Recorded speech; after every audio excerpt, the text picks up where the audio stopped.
BJP इस बार चुनाव में नए चेहरों पर प्रयोग करेगी।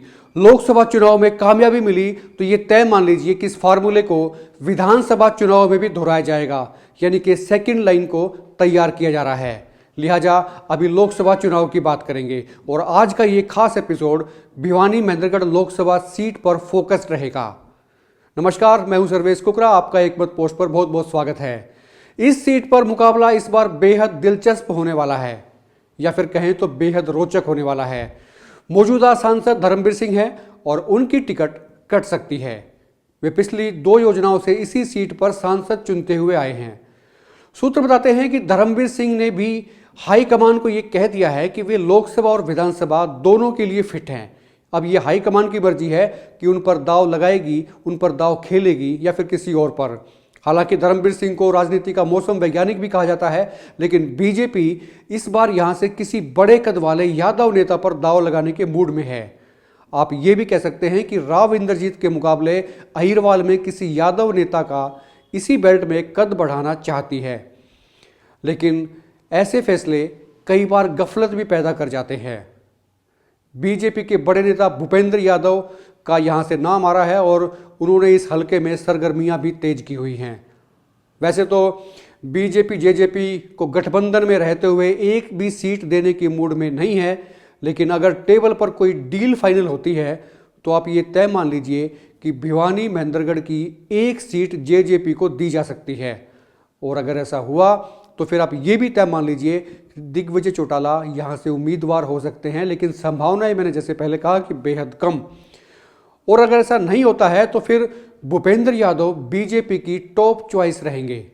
उनकी स्थिति क्या रहेगी, वो हारेंगे या जीतेंगे, इस पर विश्लेषण या चर्चा फिर किसी दिन करेंगे। लेकिन पिछले दिनों उनके लोगों ने दादरी और दूसरी जगहों पर लोगों से मेलजोल शुरू किया है। अभी के लिए कांग्रेस प्रत्याशी की बात भी कर लेते हैं। श्रुति चौधरी आज के दिन कांग्रेस की टॉप प्रायोरिटी पर हैं। पूर्व सीएम बंसीलाल की पोती श्रुति से मजबूत कांग्रेस के पास अभी कोई दूसरा चेहरा नहीं है। हालांकि कांग्रेस के दूसरे गुट की तरफ से फिल्म अभिनेता राज बब्बर का नाम रिकमेंड किया गया है, लेकिन वो समीकरण में फिट बैठते हुए कम नजर आते हैं। एसआरके की यात्रा के चलते इस बेल्ट में कांग्रेस पहले से मजबूत हुई है, इसमें कोई शक नहीं है। और ये मजबूती सिर्फ एक ही सूरत में बची रह सकती है, जब पार्टी श्रुति चौधरी पर दाव लगाए। वो सांसद भी रही हैं, लेकिन पिछले दफा वो हार गई थी। फिलहाल किरण चौधरी का फोकस भी अपनी विधानसभा से ज्यादा अपनी बेटी के लिए फील्डिंग करने पर है। दोनों माँ बेटी पूरे दमखम के साथ भिवानी और अहिरवाल में जुटी हुई हैं। और वैसे भी अहिरवाल के लोगों के बारे में कहा जाता है कि वो बंसीलाल के कद्रदान हैं। बंसीलाल ने इस क्षेत्र के लिए खासा काम किया था। ये उन लोगों की फितरत भी है कि एहसान बोलना उनके खून में कतई नहीं है।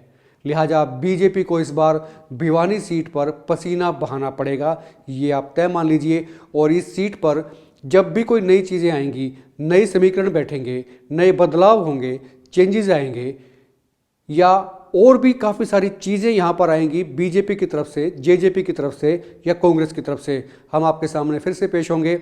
अभी के लिए सिर्फ इतना ही। वीडियो पे खुल के कमेंट आप जरूर करें और आप भी बताएं कि भिवानी महेंद्रगढ़ लोकसभा सीट के लिए आपकी राय क्या है, आप क्या सोचते हैं। आपको क्या लगता है कि बीजेपी यहाँ पर इस बार भी कमाल दिखा पाएगी या फिर कांग्रेस मजबूत रहेगी, या फिर आपको लगता है कि कांग्रेस की गुटबाजी कोई दिक्कत पैदा कर सकती है। आप इस सीट को लेकर क्या सोचते हैं, खुल के कमेंट करें, वीडियो को शेयर भी करें और आप देखते रहे एक मत पोस्ट। नमस्कार।